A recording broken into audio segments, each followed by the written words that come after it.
अ, सन्माननीय बोला सु बोला सभागृह नेते बोला सुतार साहेब. सन्माननीय महापौर महोदय, सन्माननीय अतिरिक्त आयुक्त महोदय, सन्माननीय आयुक्त विषय क्रमांक 34 हा सभागृहासमोर या ठिकाणी नाले, गटारे, डिसल्टिंग, साफसफाई, पावसाळी पाणी निचरा, होल्डिंग पॉइंट व्यवस्थापन, पंपिंग स्टेशन कार्यक्षमता, इतर पूर्व पावसाळी कामे व आपत्ती व्यवस्थापन तयारीबाबत आढावा घेऊन आवश्यक ती उपाययोजना करणे हा ठराव ह्या सभेमध्ये आलेला आहे.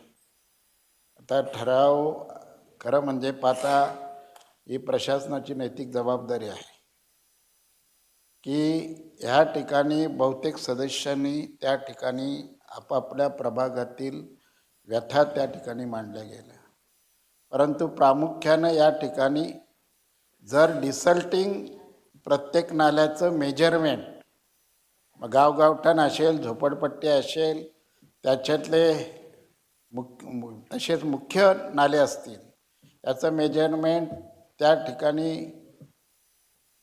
घनकचरा व्यवस्थापन यांच्याकडे आहे. परंतु घनकचरा व्यवस्थापन पावसाळ्याचा निचरा, पाण्याचा निचरा होणे संदर्भात फक्त एक तुटपुंजी मंजुरी त्या ठिकाणी घेतली जाते.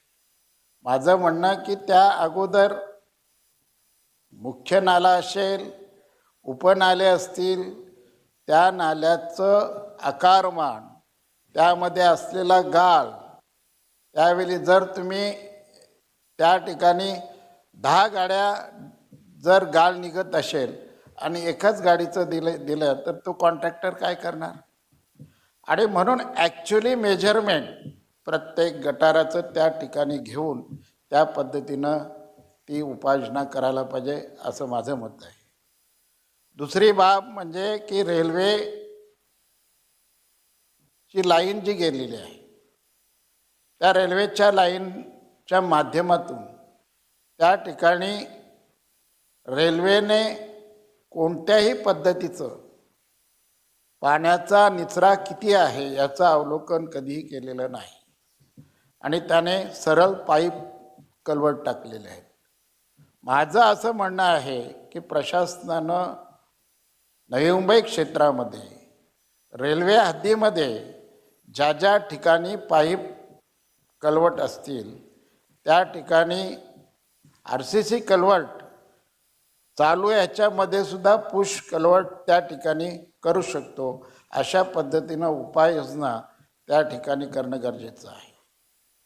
मगाशी त्या ठिकाणी खरं पाहतं म्हणजे आमच्या प्रभागामध्ये, कारण आमचा प्रभाग उंचावर आहे, परंतु निश्चित स्वरूपामध्ये ज्यावेळी पावसाचं पाणी सातत्य त्या ठिकाणी करत असताना जो डोंगरावरून येणारा पाणी आणि गावठाणामधून जाणारा पाणी हा तो प्रवाह जाऊ देत नाही. आज महापौर महोदय आपल्या निदर्शनास आणू इच्छित की त्यामध्ये ब्रिजचं काम चालू आहे.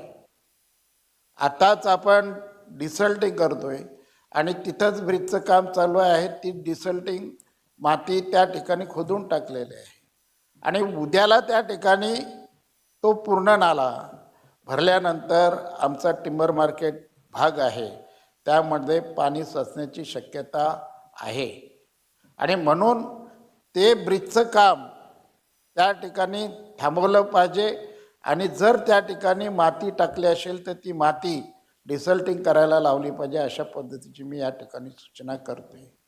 दुसरी गोष्ट अनेक सदस्यांनी या ठिकाणी केलं की मगाशी त्या ठिकाणी ज्यावेळी धारण तलावावर बोलत असताना मी बोललो होतो की सिडको त्यावेळी त्या नाल्याच्या आकारमानानुसार टेंडर काढायची, त्याच्यामध्ये किती गाळ आहे ते सलया मारून त्याचं मोजमाप करून त्या अनुषंगाने क्युबिक फुटाप्रमाणे त्या ठिकाणी रेट देऊन ते गाल काढत असत.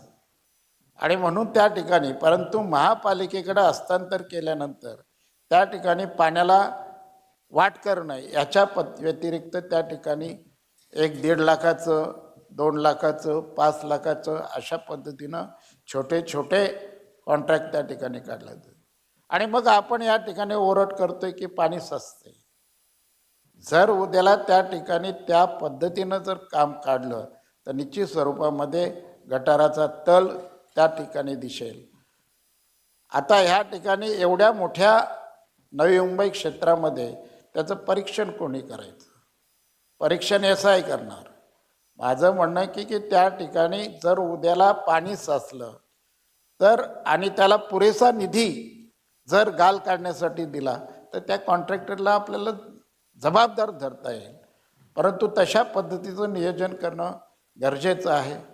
भविष्य आज जरी तो ठराव म्हणजे 2 महिन्यानंतर पाऊस पडणार आहे, त्याची उपाययोजना करण्या पद्धतीचा आज सभागृह नेत्यांनी जरी तो ठराव आणला तरी आज या सभागृहामध्ये चर्चा होत असताना ज्या ज्या काही त्रुटी त्या ठिकाणी निघाल्या असतील, ज्या ज्या सदस्यांनी समस्या मांडल्या असतील किंवा ह्या पावसाळ्यामध्ये कुठे कुठे पाणी साचलं गेलं त्याचं अवलोकन करून त्याच्यावर उपाययोजना काय या पद्धतीचं प्रशासनाने जर त्या ठिकाणी अवलोकन केलं तर निश्चित स्वरूपामध्ये हे शहर तसं चांगलं आहे, सुंदर आहे, पाणी न साचणार आहे. आज मी तिला सुद्धा सांगतो की हायवेला पाणी साचला की त्या ठिकाणी नवी मुंबईचं नाव येतं. जो ब्रिज आहे पुरणखिंडीमधला त्या ठिकाणी PWDने योग्य नियोजन न केल्या कारणानं 2 ते 3 फूट पाणी साचलं जातं आणि प्रत्येक पावसाळ्यामध्ये त्या भागाचा तो फोटो आणि त्या भागाची बातमी त्या ठिकाणी येते. त्यावेळी त्या PWDला सुद्धा त्या पद्धतीनं आदेशित करणं गरजेचं आहे की बाबा ह्या ठिकाणी जो पाईप कलवट आहे तो पाईप कलवट न करता RCC कलवट करण्यात यावा जेणेकरून पाण्याचा निचरा फास्टमध्ये होईल. अशा पद्धतीची भूमिका त्या ठिकाणी आपण महापौर महोदय त्या ठिकाणी घ्यायला पाहिजे.